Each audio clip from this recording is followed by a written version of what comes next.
Hey everyone, today I'm going to show you how to make 4 different mocktail recipes, the perfect substitutes during dry January.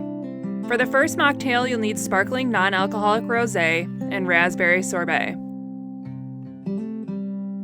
First, fill your glasses with sparkling rosé, then add 2 scoops of raspberry sorbet, and you've made yourself a bubbly party.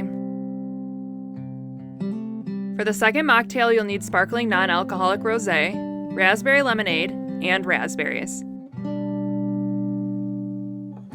First, add 3 ounces of the sparkling rosé to the glass. Then add 3 ounces of raspberry lemonade. Top it off with some raspberries, and you've made yourself a rasp bubbly. For the third mocktail, you'll need raspberry lemonade, Sprite, and raspberries.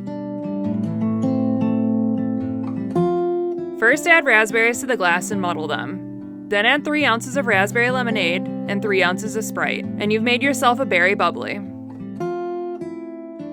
For the last mocktail, you'll need lemonade, Sprite, and strawberries. First, add strawberries to the glass and muddle them. Then add 1.5 ounces of lemonade and 3 ounces of Sprite. And you've made yourself a cello bubbly. And that's it! They're so delicious and extremely easy to make. If you enjoyed this video, please make sure to like, comment, or subscribe below. Thanks for watching. Thank you for watching, and don't forget to subscribe.